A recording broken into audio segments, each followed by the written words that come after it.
Ladies and gentlemen, Dr. Wayne Dyer.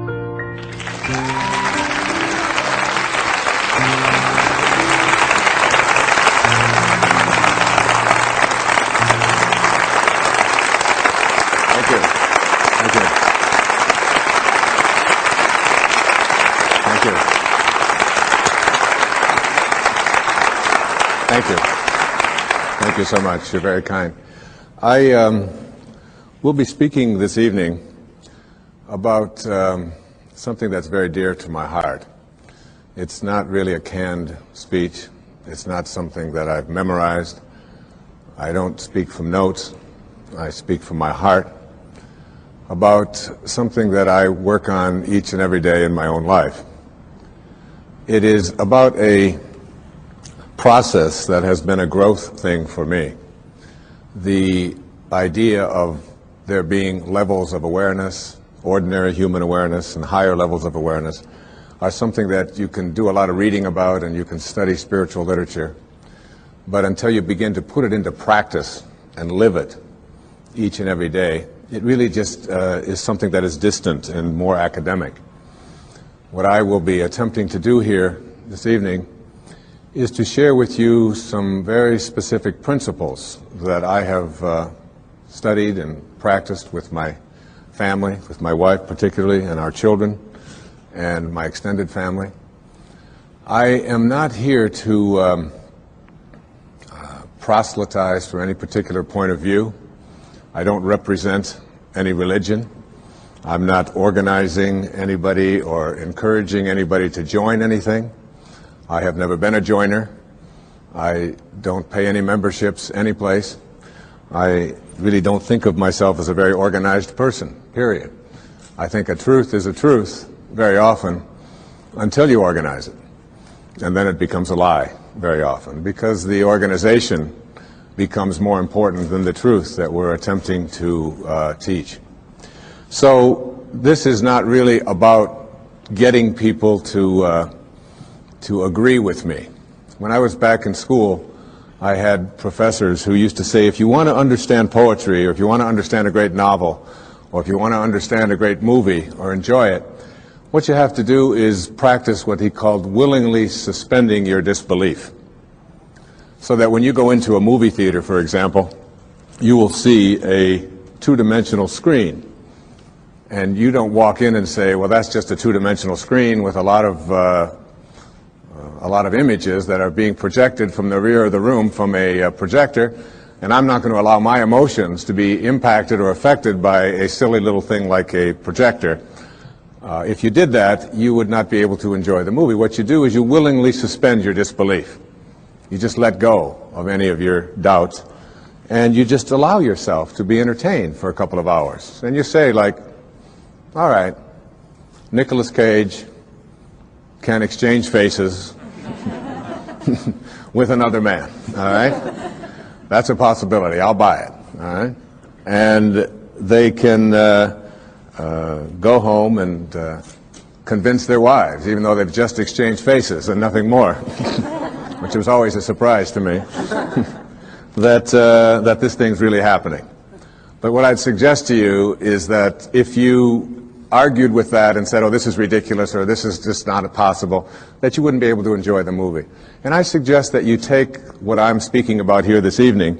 Some of it will conflict with some of the things that you have been conditioned to believe in, some of the things that you may hold very dear to your heart. And I'm not here to challenge them. I'm not here to get you to change your point of view. I'm not here to get you to join some organization that I think will get you to be more enlightened.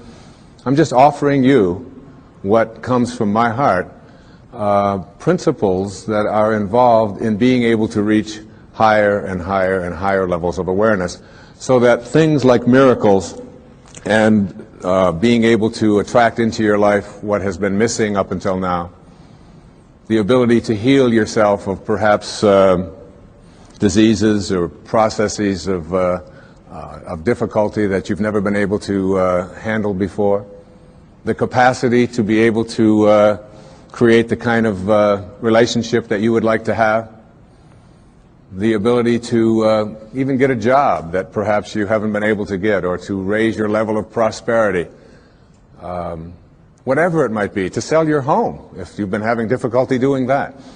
That there is an energy in the universe. There is something that is in each and every one of us. And it's also in the universe. And you are connected to it in a way that is often perceived to be aloof from us, because it's invisible, because it's in the world of what we call spirit, the world that is not material. And I would like to suggest that you suspend your disbelief, allow yourself to know that you're not a human being here having a spiritual experience, but that it's the other way around, that you're a spiritual being having a human experience. And the quality of your human experience is really much more dependent upon how you use this invisible intelligence and how you connect to this energy. And once you have an awareness that you can never be separate from it, that you and it, and whatever you call it, it doesn't matter. It doesn't matter if you call it God, if you call it divine presence, if you call it soul, if you call it spirit, if you call it consciousness, if you call it Christ consciousness, you can call it Buddha consciousness, you can call it Louise, you can call it Edna, you can call it Ralph. Alan Watts once said that you can't get wet from the word water. It isn't the word that allows you to experience water. And whatever it is that you call it is something that is distinct from what it is. When I was walking in here this evening on these beautiful grounds, I saw some people looking at the flowers and the different plants that were growing. And as they were looking at them, there was one person who was obviously an expert, a botanist of some kind, and he was trying to explain to each one of the people what the name was, the technical name for each one of the flowers. And I was watching that and thinking, it doesn't matter what you call it. Can't you enjoy? Look at that thing. It's orange, and it just came out of nowhere. There's something very profound about enjoying it and being there with it, rather than being obsessed with labeling it. There was a very famous Danish theologian. His name was Søren Kierkegaard. He once said that once you label me, you negate me. Once you place a label on me and put me into a compartment or a category of some kind, I must then become what it is that you have labeled me to be. So that we want to be able to live our lives and to practice principles of higher awareness without being so consumed with what I call ordinary human awareness.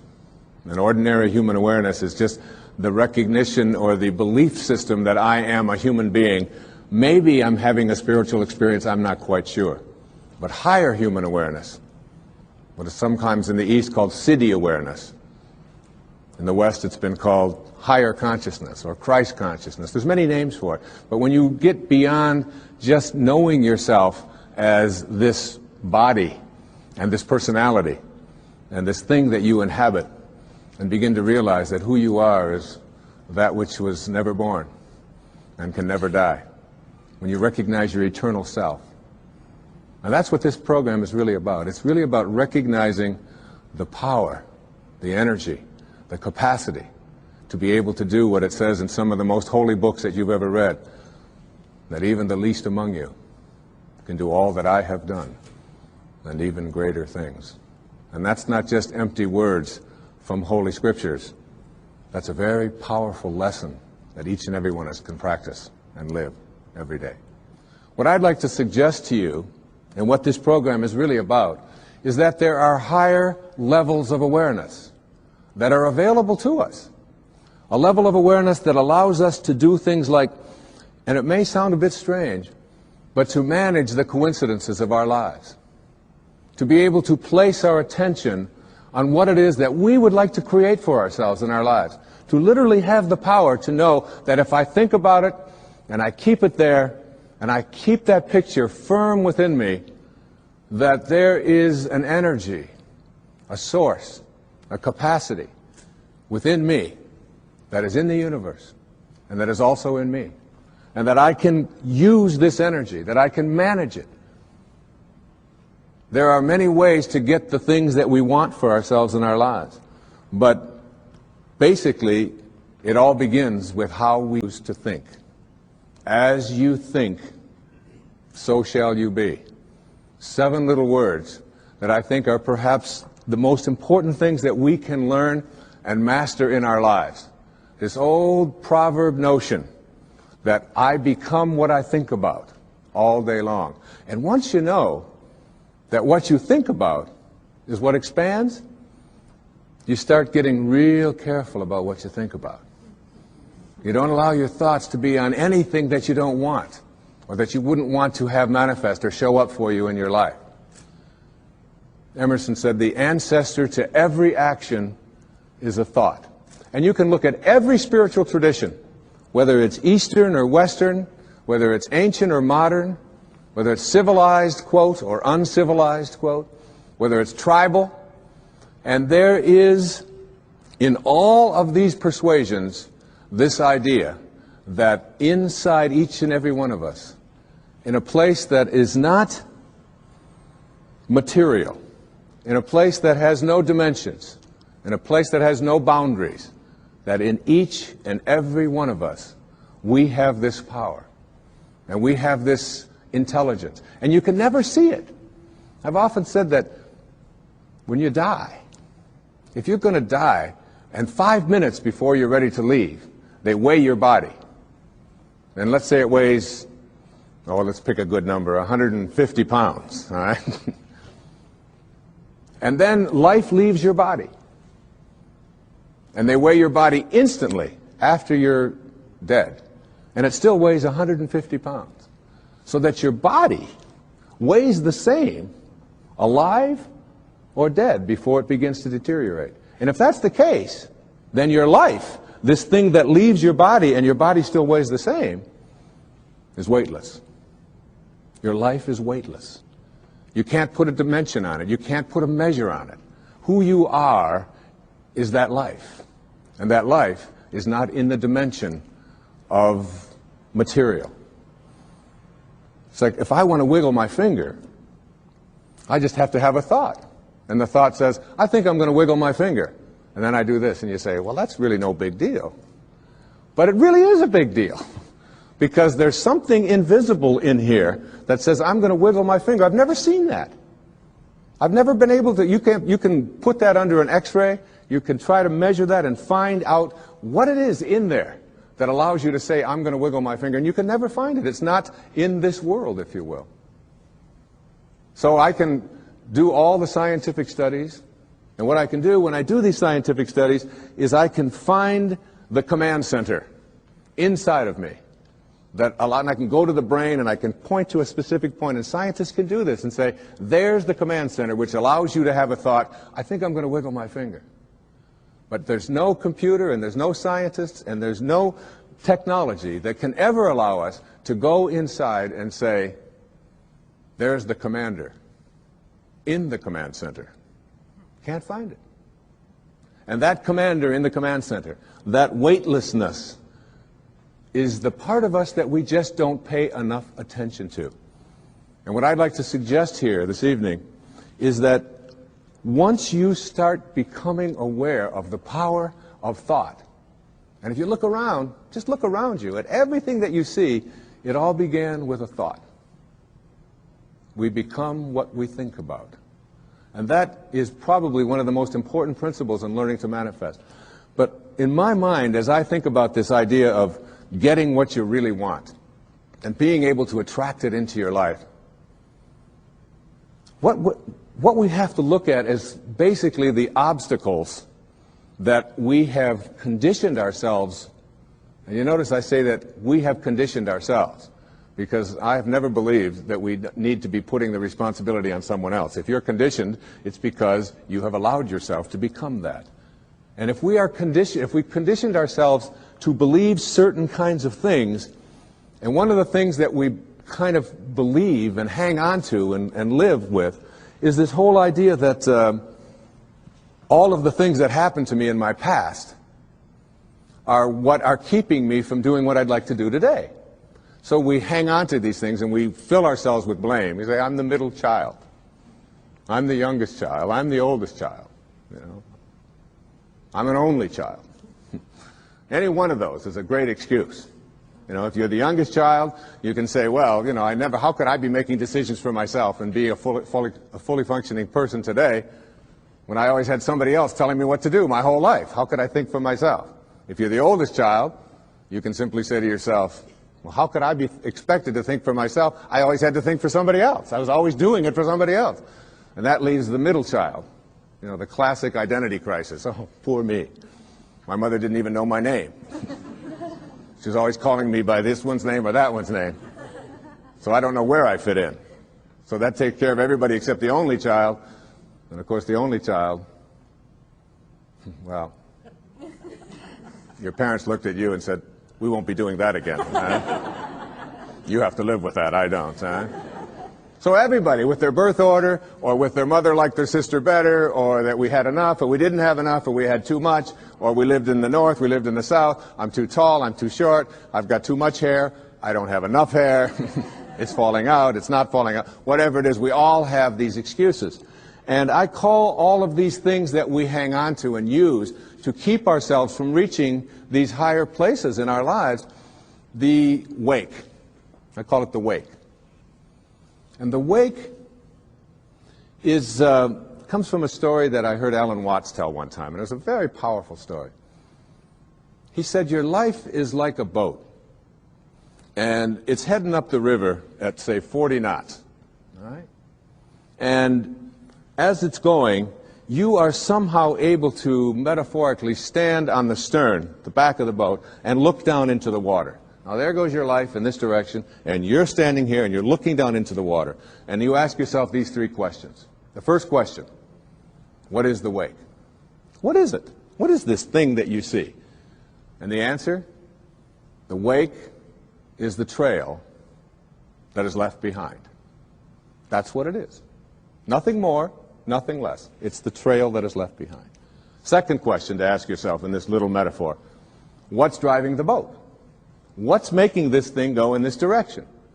The answer, the present moment energy that's being generated by the engine, and nothing more. That's the only thing that's making the boat go in this direction. And in this little scene, this means it's the present moment thoughts that I have and how I am using them that is making my life go in this direction, and nothing more. Because the third question is the most important and powerful question. And ever since I heard it, I've always thought about this whenever I have a tendency to look back here and blame something. Is it possible for the wake to drive the boat? That is, can a trail that is left behind make a boat go in this direction? And of course the answer to that is no. It can't. It's just a trail that is left behind. And in that trail, there are an enormous number of things, and every one of us has a wake. And we have a whole lot of stuff in it. And one of the problems that we have is that we have a tendency to look at the wake and all of the stuff that's in it to explain why it is my life isn't working the way I would like it to work. So that you can take a look at the experiences of your life. I look at the experiences of my life. In the experiences of my life, I spent some years in a series of foster homes. People have said to me, oh, living in a foster home, that must have been terrible. I said, no, it wasn't terrible at all. When you're 6 years old, you don't wake up every day and say, oh my God, I'm living in a foster home, isn't this awful, poor me, how come me and nobody else? You don't do that. You don't do that till you're 40. And when you're 40 and your life isn't working and you're bankrupt and you're a drug addict and your relationships are all falling apart and your family's leaving you, and you say, why is this happening to you? You say, what do you expect from me? I had to live in a foster home. My mother liked my sister better. We were too this, we were too... And so it's like we take a look at all of these things in our wake. And I'm not saying here that you shouldn't be in touch with your past and all of the things that are back there, but to use it as excuses for why you can't get where you'd like to get today is something that if you do that, you will never get to this place that I'm talking about in this program, which is this place that I call higher awareness, way beyond ordinary human awareness. One of the most powerful lessons that you can ever learn, I had to learn as a young man. My own father was a man who walked away. He left. He left home when I was just a baby. Left my mother, who's sitting right here, 107 years old. Is that, no, you're not 107. 82 years old, though, and with 3 little boys. And all I had ever heard when he walked out about this person that my older brothers told me about, and that when my mother got her family back together again when I was 9 years old, and did all that she could to make a family again, with all the hardships. This was a man who never made a phone call, who never sent a penny, who spent some time in prison, who was an alcoholic, who died of cirrhosis of the liver at the age of 49 and was buried in a pauper's grave in Biloxi, Mississippi. And it wasn't until I went to his grave and was able to stand there, and I used to dream about this man and have this enormous hatred for this person whom I had never seen, just based upon what he had done to my own mother and to my brothers and so on, and all of the stories that I had heard and all the research that I had done. And I ended up at his grave 10 years after he had died, when I finally found out that he was dead. It was on the 27th of August. It was 1974. And what I did transformed my life. What I did is I believe I was sent there by God, or whatever you want to call that divine spirit, that divine presence. And my life at that time wasn't working. I was overweight. My relationships weren't working. My writing wasn't working. There were a lot of things that weren't going well for me in my life at that time. Not badly, but they weren't going at the level that I knew I was capable of getting to, because I was filled with this hatred, this anger, this bitterness. And so what I did is I stood there on his grave, on this little marker in the ground, and I said, "From now on, I send you love. I forgive you." Mark Twain said that forgiveness is the fragrance that the violet sheds on the heel that has crushed it. And once I let go of that anger and that hatred and all of my attachment to the bonding that I had done with these wounds, and let go of that and cleared that out of my life, my writing began to take place at a much higher level. In fact, I wrote Erroneous Zones in very, very short time after that. I began to get myself back in shape. I began to eat better. I began exercising, got my weight down. And the people that were supposed to come into my life, like my beautiful wife, who sits here with me this evening, and all of our children, some of whom are here this evening, all of it was allowed to flow when I released that energy of negativity and blame and hatred. They say that you never die from a snake bite.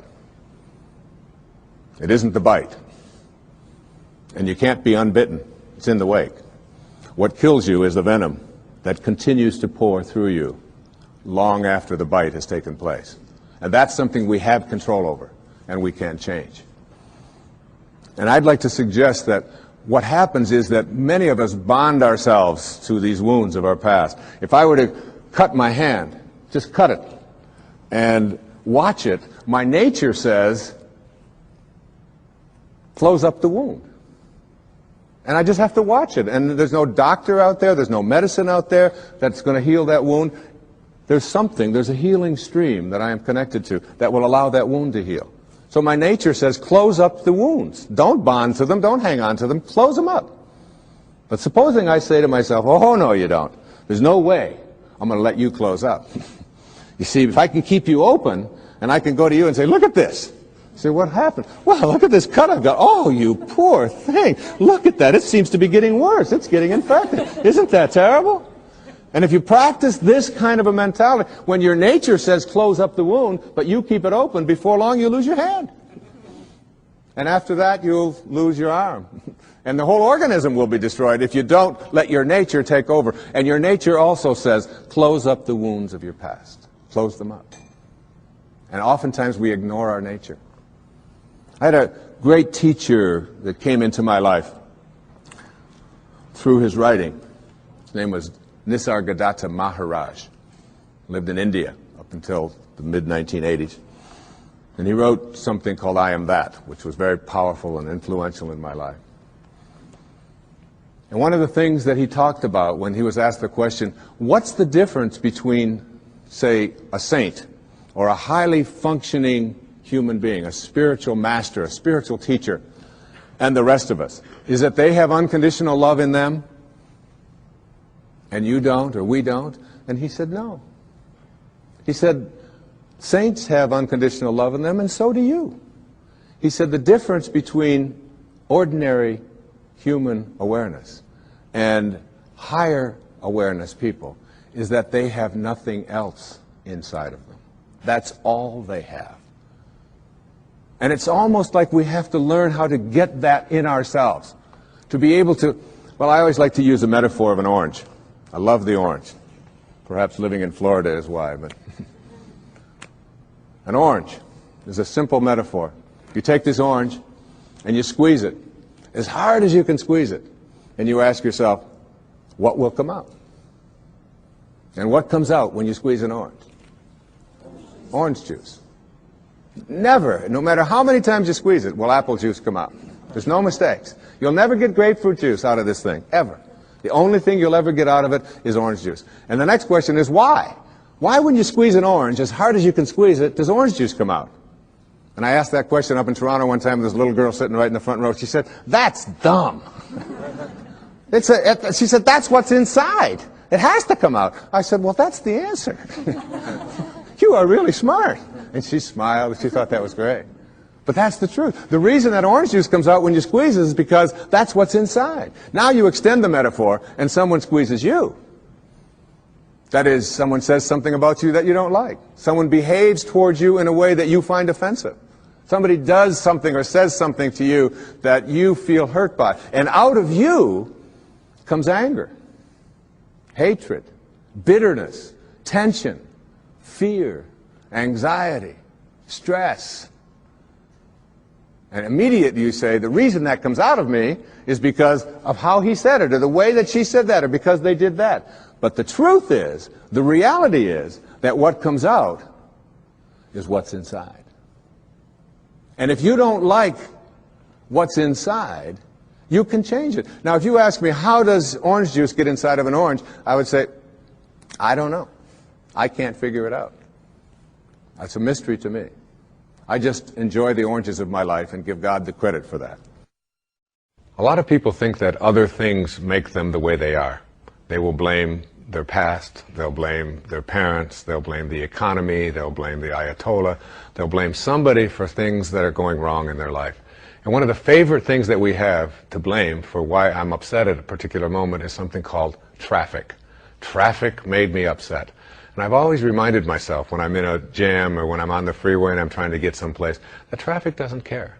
That you have within you the opportunity in this moment to really work on these things that are perhaps debilitating or creating anxiety or stress in your life. That these are tests, these are opportunities for you. Traffic doesn't care. Your anger is your choice, and you can always choose to be happy, angry, depressed, miserable, upset, or you can choose to be fulfilled and do something positive in this moment. It's always up to you.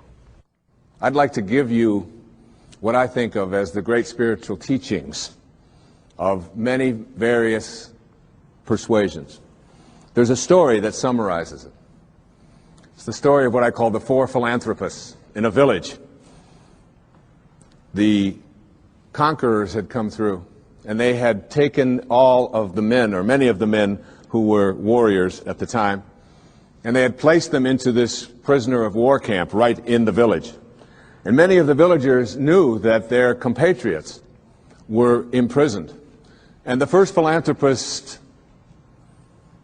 was a person who had great wealth. And he went to the people who had the prison and were in charge of it, and he said to them, I understand the men are not able to have fresh water and cold water. I would like to donate all of my earnings and everything that I have to purifying the water for them and making sure that all of them will not be sick. And he was granted that. And he had fulfilled his destiny, that he had done what he was here for. The second philanthropist discovered that the men were sleeping on rocks and that they were cold at night. They didn't have blankets. And he took all of his funds and he said to them, I would like to provide bedding and blankets for the people so that they will be comfortable when they sleep at night. And he was granted that right, and he donated his money for this purpose. And again, he felt that he was fulfilling his destiny. The third philanthropist discovered that the food that they were eating was inadequate, that they were just given beans and water and some bread. And so he said, I own a farm, and I'd like to grow all of my food, and I'd like to take this food to all of these prisoners. And he was granted that right. And all three of these great philanthropists in the village felt that they had really completed their mission for why they were here. But the fourth philanthropist was a saint. He was living not at ordinary human awareness, but at higher consciousness levels. And he went and he found out where the keys were. And he went to the prison at night and he released all of the prisoners. And this little metaphorical story really tells us that when we are living at ordinary human awareness, there's nothing wrong with those who are out there who can help us to suffer in comfort. All right? And many of us have learned to do that and accept that and say, all right, as long as I'm comfortable, even if I'm suffering, it's okay. But there are those who have keys. And those keys can open the prisons. One of the great teachers in my life was Carlos Castaneda. And Castaneda talked about his teacher, who was what they call a nagual, a Native American term that refers to all that is knowable. And his teacher told him that your life is like being born into a room, a mansion, if you will, that has 1,000 rooms. But you're born into one room. And this one room is called daily human awareness. And the only way you can get in is through conception and birth. You're in. And the only way you can get out, we are taught, is to die. So we spend our lives in this mansion in one room, even though there's 999 other rooms. We don't know how to get out into those rooms unless we die. So we wait to die. And what his teacher told him is, I can teach you how to get out of the room of daily awareness and into the other 999 rooms. And if you stay with me and learn all that I have to give you, I can teach you how to get out of the house altogether without having to die. And what we have to do in order to get to that place where we can take the keys and unlock the self-imposed prisons, or the prisons that we have given ourselves on the basis of what we have come to believe is our limitations, what we can and can't do. We have to let go of that. And I call it rewriting our agreement with reality. We literally have to make a whole new contract with what it is that I perceive to be what is possible for me. And in order to do that, we have to shift out of the things that we have come to believe in, and everything that you came to this program watching tonight that you believe in was handed to you by someone else outside of you, was handed to you by the experiences or testimony of someone in the past, and because it comes from outside of you, there is still an element of doubt. And this element of doubt isn't bad, but it keeps you from reaching higher levels, because what you think about is what expands. And if you're thinking doubt, then doubt is what expands. William Blake said, if the sun and moon should ever doubt, they would immediately go out. So how do we get past what we believe in, or what has been handed to us, and still honor it and be grateful for all of the teachers and all of the people who have come before us? So what we have to learn to do is let go of that tribal consciousness and shift to what I call a knowing. Now, there's a big difference between what you believe and what you know. Everything that you know is something that you have made conscious contact with. conscious contact. So there's nobody out there watching. There's nobody in this world who knows how to swim, who learned it by somebody else telling them that you can swim, or by watching Mark Spitz go through the water, or by observing other people doing it. You may remove some of the doubt, but you will never know how to swim until you get in the water and blubber around a few times and then do it.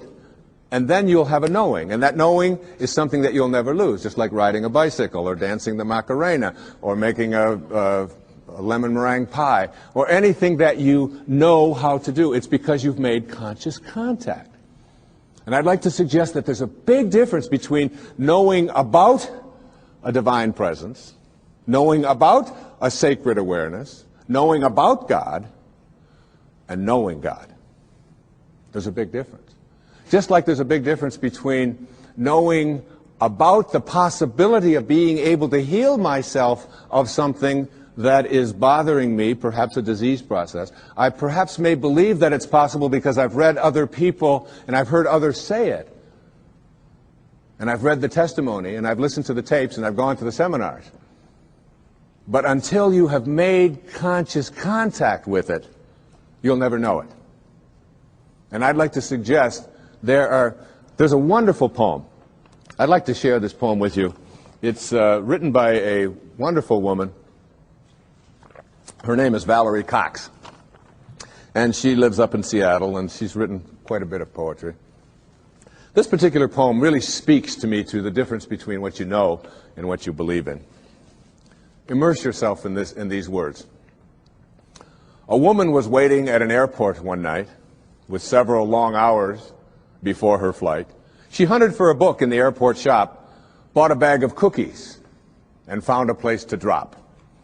She was engrossed in her book, but happened to see that the man beside her, as bold as could be, grabbed a cookie or two from the bag between, which she tried to ignore to avoid a scene. She munched cookies and watched the clock as this gutsy cookie thief diminished her stock. She was getting more irritated as the minutes ticked by, thinking, if I wasn't so nice, I'd blacken his eye. With each cookie she took, he took one too. And when only one was left, she wondered what he'd do. With a smile on his face and a nervous laugh, he took the last cookie and broke it in half. He offered her half as he ate the other. She snatched it from him and thought, oh, brother, this guy has some nerve, and he's also rude. Why, he didn't even show any gratitude. She had never known when she had been so galled, and sighed with relief when her flight was called. She gathered her belongings and headed to the gate, refusing to look back at the thieving ingrate. She boarded the plane and sank in her seat, then sought her book, which was almost complete. As she reached in her baggage, she gasped with surprise. There was her bag of cookies in front of her eyes. I love that. I love that. If mine are here, she moaned with despair, then the others were his, and he tried to share. Too late to apologize, she realized with grief that she was the rude one, the ingrate, the thief, the cookie thief. And all of us in some ways are cookie thieves. I have 8 beautiful children. Our youngest little girl's 8 years old. One of the things that you do when you become enlightened and become a guru, like me, that'll be the day, is when we place something that is important to know where it is, we practice mindfulness so that we never misplace anything. So obviously, having reached this exalted level of awareness in my home with my 8 children, I never misplace anything. So I place my keys right here in a certain spot.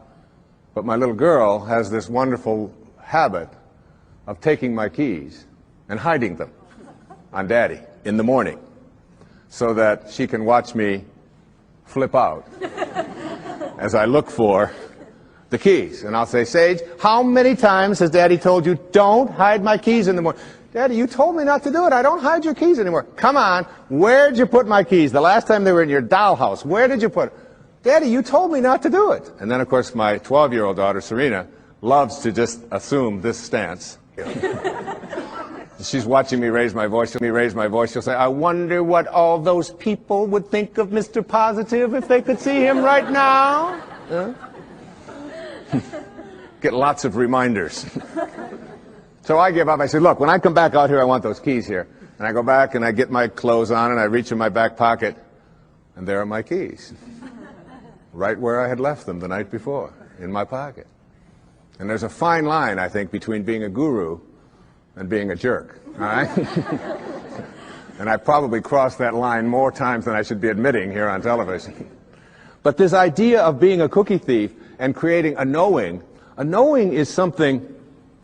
I did a benefit along with my wife a couple of years ago with a man on Maui whose name is Michael Knopf, who had been injured in an accident. He's a quadriplegic or paraplegic. And at that meeting, when it was over, there was a man who lived on another one of the islands who was known as a kahuna, a healer, an ancient healer from Polynesia.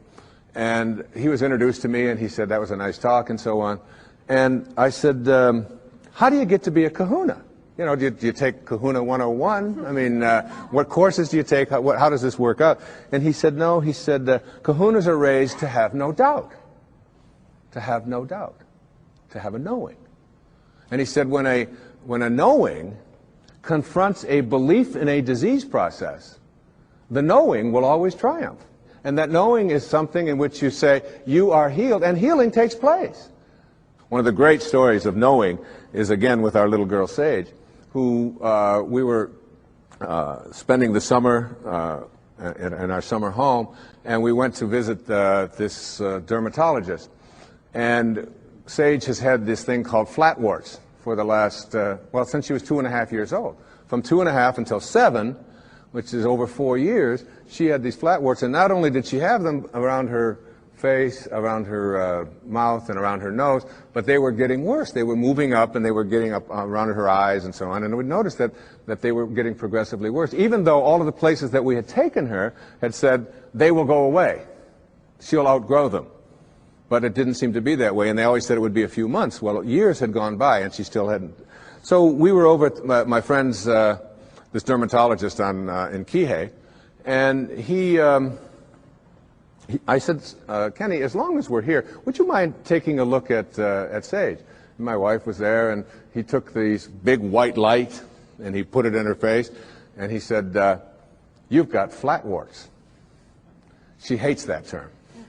She never wanted to call them flat warts. She calls them her bumps. All right? She just called them her bumps. So he said to her, but the good news is that when you get married, you won't have them. Well, she's 7.5, going, oh, who's this dork you've got me talking to now? And then he said to her something. He said, you know, we can't burn them off, and there's no medicine that we can give them. But he did say something to the effect that the ability to rid yourself of these things is within yourself.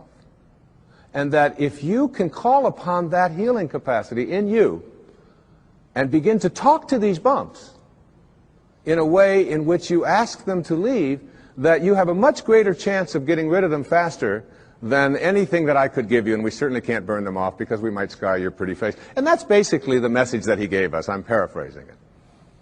So we went back that night to where we were staying, and there was a whole bunch of kids there, as there always are when we're staying, and all of their friends were there. And we walked into the bedroom, and it was late at night, and over in the corner, on her air mattress, was Sage. And she had the blankets pulled up over her head, and she had a flashlight underneath the blankets. And I went over and I lifted up the blanket. I said, honey, is everything all right? She said, shh, I'm talking to my bumps. And I left the room, and I came into my wife in the other bedroom, and I said, honey, you're not going to believe this, but Sage is in there talking to her bumps. Isn't that great?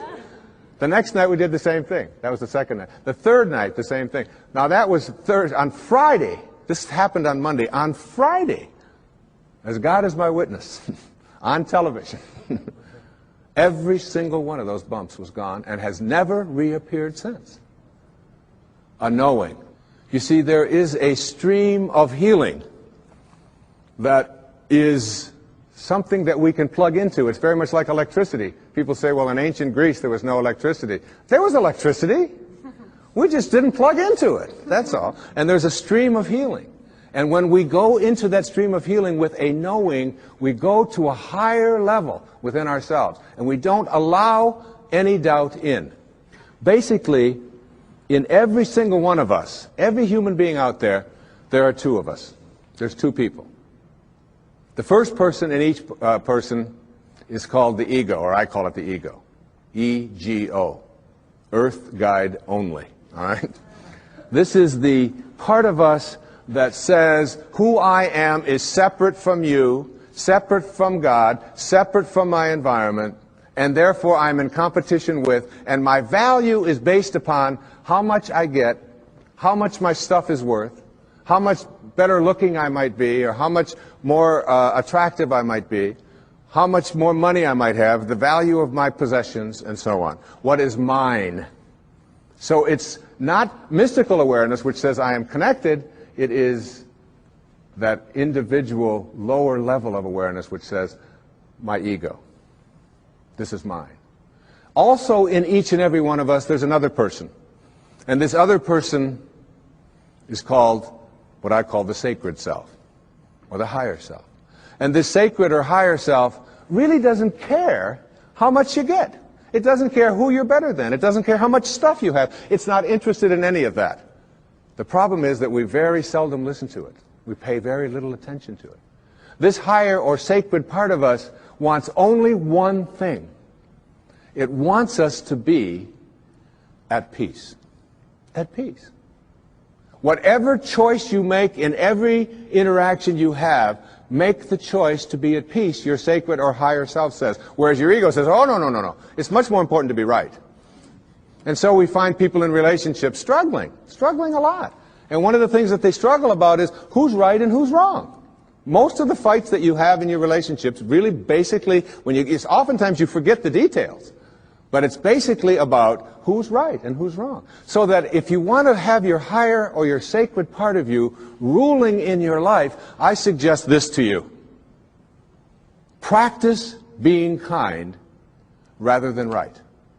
When you have the choice. And you have the choice in your relationships with your spouse and your ex-spouse, with your parents, with your grandparents, with your in-laws, with strangers on the freeway, with flight attendants, with waiters, with whomever you interact, if you can just subdue this ego part of you which says, it's important for me to be right, which will introduce you to stress and anxiety and fear and so much of the stuff that I talked about earlier, and instead say, how can I suspend this part of me and allow the part of me that wants to be at peace, that wants to be happy, that wants to be fulfilled. And if I said to you, I'm going to give you a magic wand, and with this magic wand, I am going to allow you to just wave it and get anything that you want.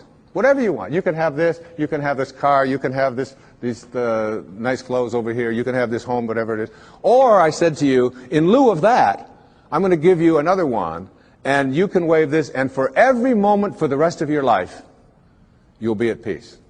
Whatever comes along, you'll be able to choose peace. And basically, we know that we're only here for a very short time. And being able to choose peace, which is what the sacred part of you begs you, the higher self. Once you get that, you begin to shift away, and you stop telling yourself that the people who are close to me, in relationship with me, are the people who don't belong there. I remember my wife and I, we often talk about this, and we've been together a long time. We've had many children together, and we have a very wonderful, loving relationship. Thank you. But we'd often, and one time I said to her, or she said to me, you know, we love each other, but this doesn't sound like love. Sometimes the way we talk to each other doesn't sound like love. Let's practice with each other, being kind rather than being right. And it was transformative that when we had that walk. And doing that with your children, and doing that with a waiter. I mean, a waiter who comes to you and is like, you know, hassled and frazzled and has been busy and all of that, and your ego says, wait a minute, I'm here and I'm important, and I have a right to be served, and I have a right to be served now. That's the ego part of you. If you can suspend that and say, you know, you are a lucky man tonight. You got somebody who's stealing from his sacred self. And I understand. And you take your time, and you come to me, and you bring it at your convenience, whenever you can. I'm willing to suspend my... And you know what? You'll go fast. And with such gratitude, just for being kind, if you practice it. Every single one of us are in relationship, whether it's with our husbands and wives, with our ex-husbands and wives, with our children, our grandchildren, whether it's with people we drive along the freeway next to, whether it's with waiters and waitresses, or baggage handlers, or flight attendants, or people that we are in line to get into the movie. We're all in relationships, and we interact with each other all the time. And probably the best lesson that I've ever learned in my life about how to be in a relationship in a way which is powerful and happy and fulfilling is to remember this sentence. When you have a choice, and you always do, to be right or to be kind, start picking kind. The ego part of us wants to be right. How dare you not serve me as fast as I think I deserve to be served? How dare you say something to me? And immediately we want to make that other person wrong and make ourselves right. But there's a part of each one of us that wants to be happy, wants to be at peace. And that part of us says, it doesn't matter whether you're right. It doesn't matter about your ego. All you want is to be at peace, so pick kind. This kind of an attitude, if we had more of this, not only in our own personal lives, would we improve virtually every relationship we have with all of the people closest to us and all of the strangers we interact with. But on our planet as well, we would begin to understand the wisdom that on a round planet, there's no choosing up sides, that we're all one. We're all breathing the same air. We're all drinking the same water. We're all being warmed by the same sun. And as they say, as the Native Americans used to say, no tree has branches so foolish as to fight among themselves. It applies in your relationships, and it applies as a people as well. I've often said that in any relationship in which two people agree on everything, one of them is unnecessary. Right? So it isn't about getting somebody who's just like you. In fact, your soulmate is the person that you have a lot of difficulty with. Your soulmate's the person you can't get rid of. They just keep showing up. You say this, they say that, and there they are, they're back again. And they never go away. They keep showing up in your life. And everybody has these people. These are our greatest teachers, because anybody in your life who can push a button and send you into a frenzy is the person who's your greatest teacher. You know why? Because they teach you that you haven't mastered yourself at this moment. You don't know how to choose peace. In A Course in Miracles, there's a wonderful line that says, I can choose peace rather than this. Whatever it is, I can choose peace. My soulmate, my wife, is one of my soulmates. I mean, she knows how to push those buttons. She's really good at it. And she's one of my greatest teachers. I remember saying to her one time, honey, do you love me for who I am or for what I've been able to do for you? I just wonder. She said, you call yourself a spiritual person? I can't believe you would even ask a question like that. She said, I don't love you for what you can buy for me or what success that you've had or where you are on any bestseller list. I love you for who you are. And I will always love you. I said, well, I was just asking. I said, what if I was just Joe Sixpack? You know, and I was just bringing home, you know, a meager salary and so on. She said, I will always love you for who you are. She said, I would miss you. But I would always love you. She knows. She's got that. You know. And all of us have soulmates. My daughter Serena, who's just turned 13, my teeny bopper. She came home from school one day. She said, there's a rumor in our school. She saw somebody had seen me on television that you actually wrote a book about how to raise children. Tell me it isn't true. I said, honey, you can come and hear me speak. Would you like to come and hear me speak? I said, people actually pay to hear me speak. She said, why? I mean, she's got that, all right? But her soulmate is her sister Summer, who is now almost 15. But when Serena was 12 and Summer was 14, my wife was away working on a book of hers, and I was taking care of everything at home while she was working on her book about a spiritual approach to childbirth and infancy care.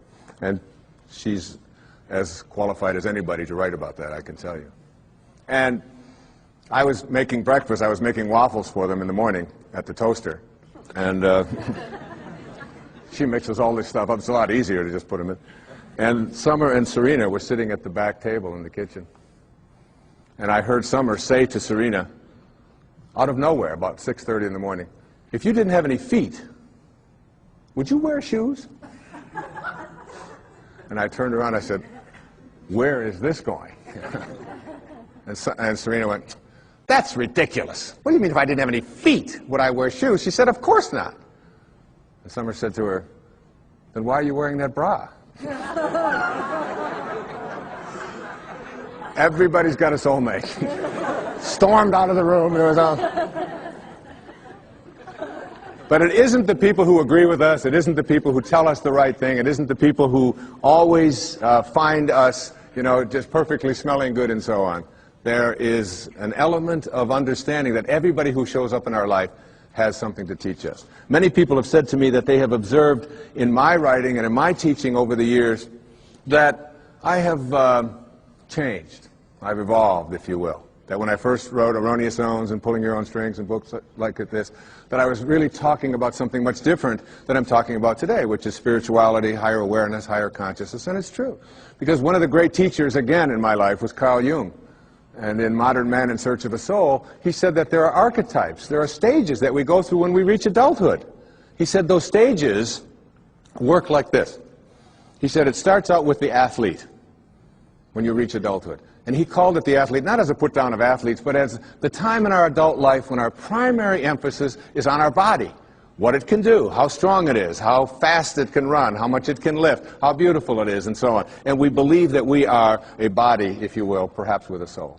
He said the second stage is what he called the stage of the warrior. And this is the time in our adult life when we take ourselves out of our physical self, if you will, and we take this body out into the world, and we do what warriors do, which we attempt to conquer, we attempt to defeat, we attempt to get as much as we can. It's the age of the ego. It's the time when we're saying, what are my quotas? What's in it for me? What can I get?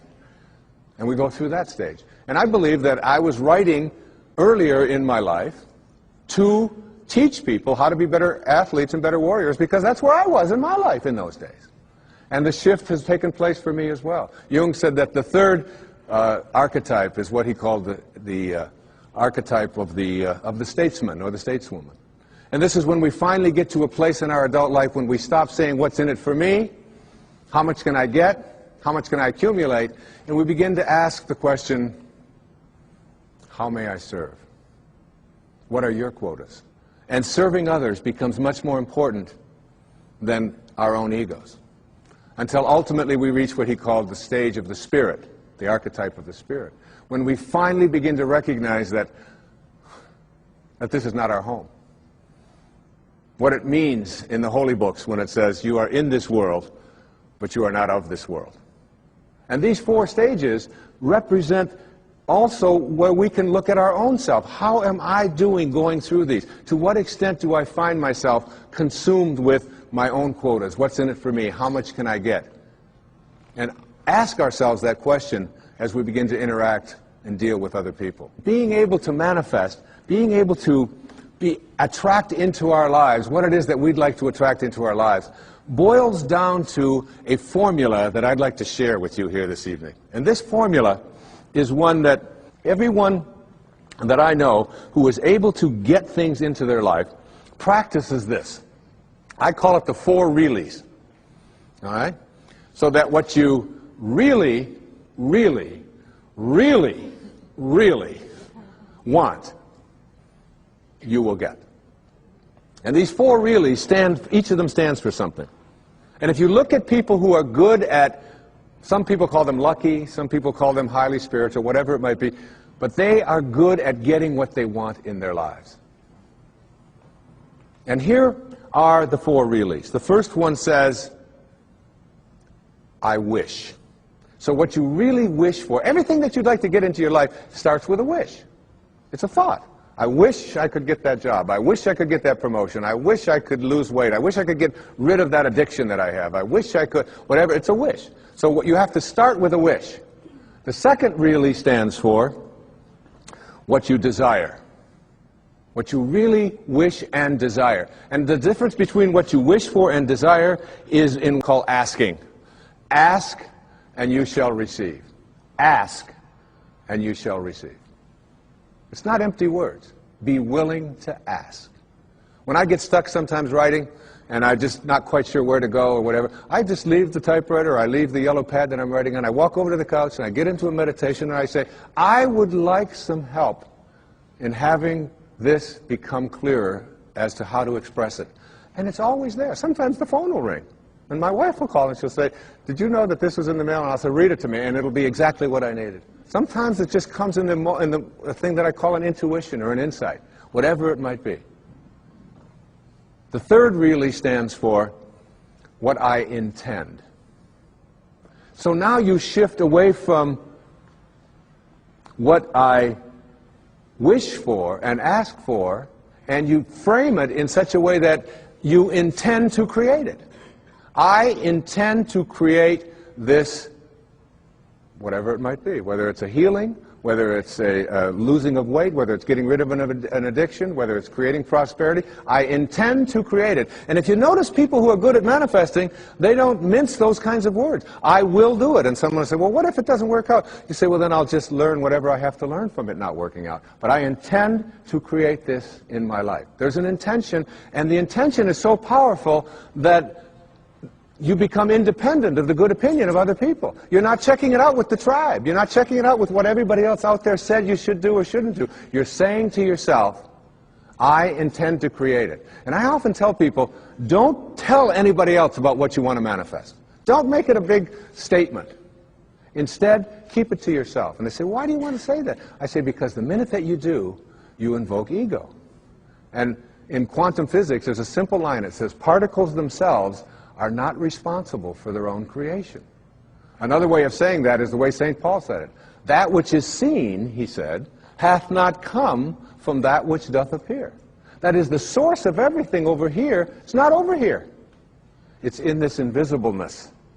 And once you invoke ego, you have to defend it, you have to explain it, you have to get the tribe involved in it, and before long, you've lost the capacity to manifest. It's a spiritual journey.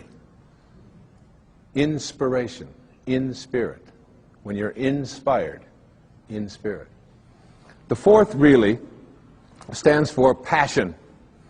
Passion. That is, I am absolutely passionate about it, and I intend to create it with that love. One of the great books that one of my teachers sent to me from ancient India, written like 3,000 years ago, has a line in it that says, to attempt to manifest what you want without passion is like dressing up a corpse. So you take this corpse, and you put a tuxedo on it, and you dress it all up, and you put all the makeup on it, and you take it out into the world, and you say, now, see what you can get for me. But basically, it's dead inside. And if it's dead inside, that is, if it lacks passion, if you lack passion, you're not going to be able to attract it into your life. So what you wish for, ask for, intend to create, and have passion about, you'll get. You'll get it. That's the good news. The bad news is that what you really, really, really, really don't want, you will also get. And this is one of the most difficult things for people to understand. And when you're dealing with the tribe and you're dealing with what is and what everybody else tells you is impossible, and somebody might be watching this and say, well, that's just a lot of nonsense. I mean, you can't just put your attention on something, think about it, and have it come true. It involves a whole lot of other stuff like that. You see, here's how it works. You cannot attract thin from I hate being fat. Because if what you think about is what expands, and what you're thinking about is hating being fat, then hating being fat is what you will continue to manifest. You act upon what you think about. You cannot attract prosperity from an inner consciousness that says, I hate being poor, I despise being poor. Because if you despise being poor, if you're angry about being poor, then being angry about being poor, or despising it, is what you will continue to act upon, and you'll be able to say, see? Now it gets worse. You cannot manifest what you want if your attention is on what is. If your attention is on what is and the circumstances of your life, that's where your thoughts are, then you will continue to create what is into your life. You've got to figure out a way to get your mental images, your energy, your attention, your higher awareness off of what is and onto what you want. And every time your thoughts are on what is, you shift it to what do I want? And it's even worse than that. You cannot manifest what you want if your attention is on what always has been.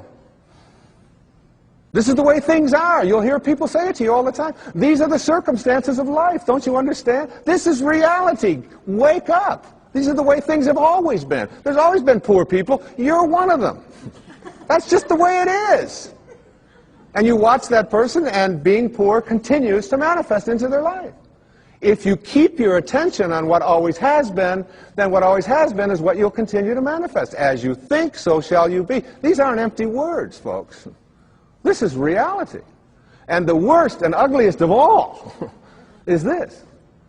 You cannot manifest what you want into your life, no matter what it is, if your attention is on what they want for you, or what they expect for you, or what they tell you are your limitations or what you can do. Because if your thoughts are on what they want, you cannot put your attention on what you want. What they want will continue to manifest. And you might be in a tribe that always turns left. And all you want to do is make a right turn.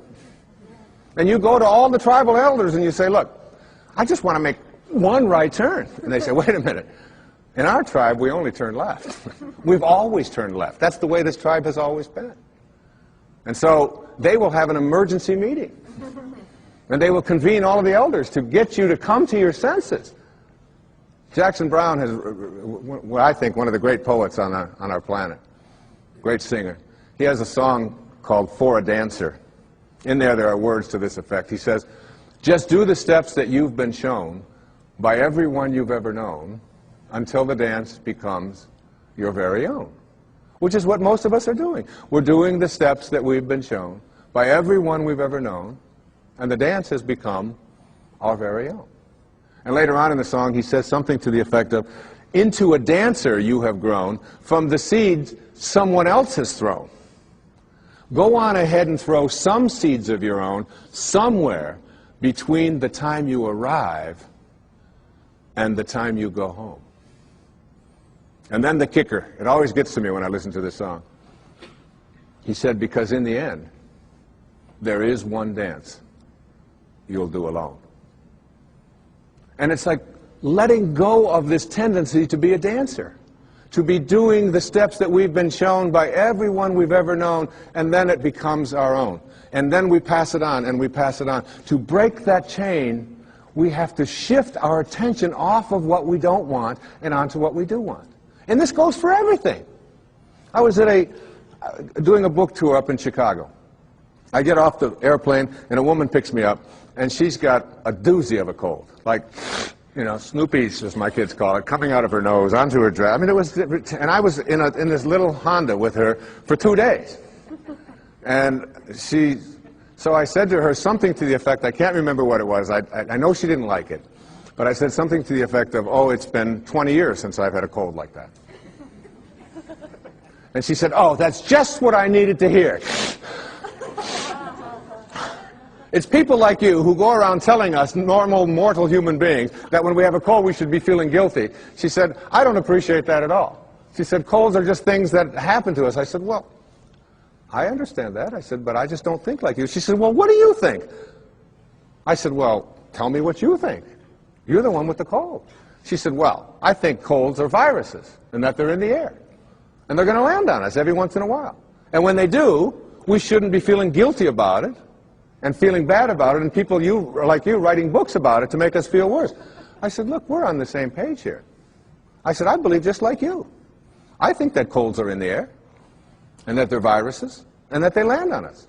She said, well, how come you don't get a cold then? I said, because when they land on me, I talk to them. She said, you talk to viruses? I said, of course. She said, well, what do you say? Well, I say to it, look, you've landed on the wrong immune system. I'm not going to talk about you to anyone. I'm lying about you. I'm not going to give you any attention. And you have no room to flourish on this immune system. You're just not going to do your work here. But there's a lady in Chicago who's waiting for you. Now, you laugh and you think that that's silly, but I'm telling you that when you keep your attention on what you don't want is what will keep manifesting into your life. Addictions have been described as never getting enough of what you don't want or what you despise. So we keep our attention on what we don't want, and what we don't want is what we keep seeking after, and then we despise it. When we put our attention on what we do want, when we shift to a place called unconditional love, and begin to view it as something that I don't have to be dependent upon, you can shift right out of it. The currency for attracting what we want into our lives is our thoughts. As you think, so shall you be. Begin to place them on what it is that you want, and you'll start seeing it shift over and over again. And people who are terrific at getting what they want, you start getting inside of their head and say, what do you think like? How are you organized in here? And you know what they always say? I never, ever allow my thoughts on anything that I don't want. And no matter who out there is saying, yes, but you can't do this, yes, but you can't do that, I never allow that kind of energy. I shift away from that energy instantly. That's what separates great masters from ordinary human awareness. I have been talking during this program about a consciousness, an awareness, a level of functioning or living or thinking which involves something that I call spirituality. It isn't restricted in any religious way. It is a divine intelligence, an organizing intelligence that is everywhere at once. Some people call it God. Some people call it soul. Some call it spirit. Back in the times of slavery, there was a young man. His name was John Newton. He was 23 years old. And he had what is called in Japanese, it's called, excuse my Japanese, but it's called satori. I'd love to say that. Satori, S-A-T-O-R-I. And it means instant awakening. The idea that you can create something in your life now. In Zen, they have a proverb that says, when the student is ready, the teachers will appear. So it's just being ready. And so you don't have to go through this long, involved process to get to enlightenment where you get it 5 minutes before you die.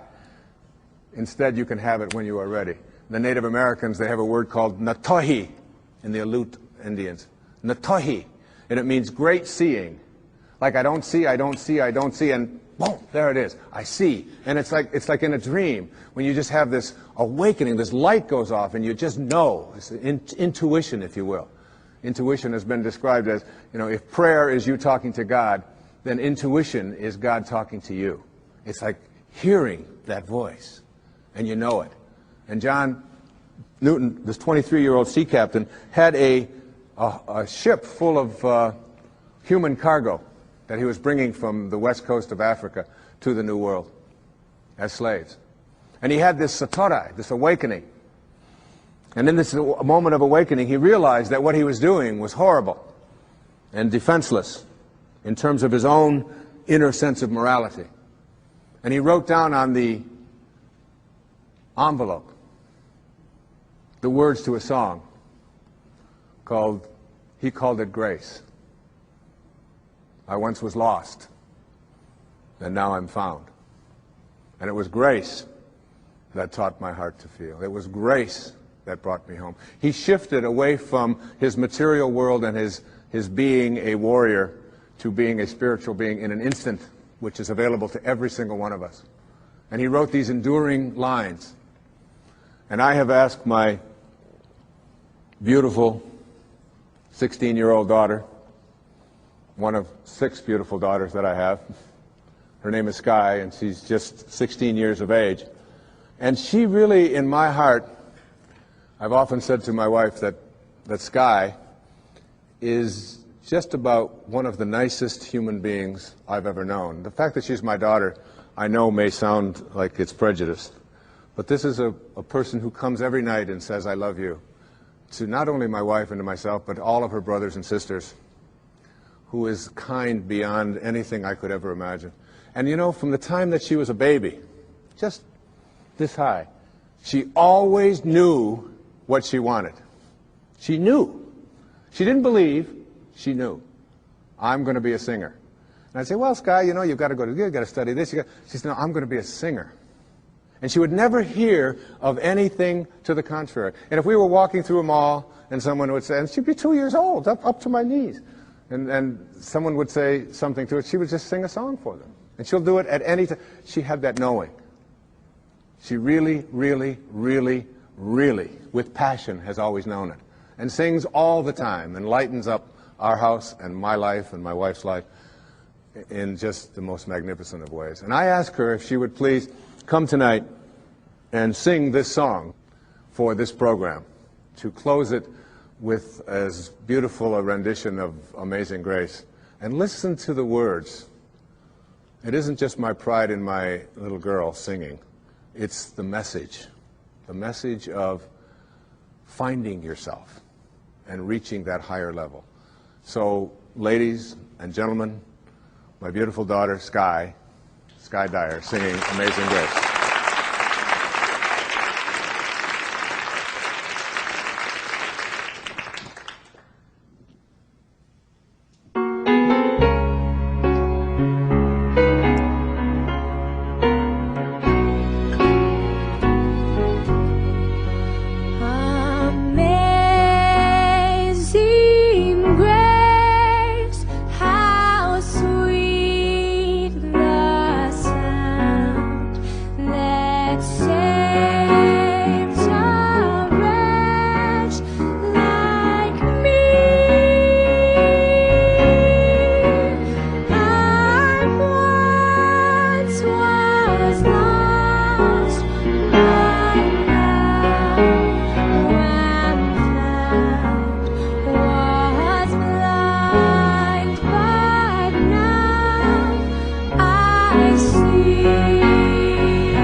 Once was lost, and now I'm found.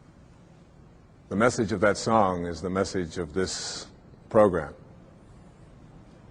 You'll get rid of the snares of your life.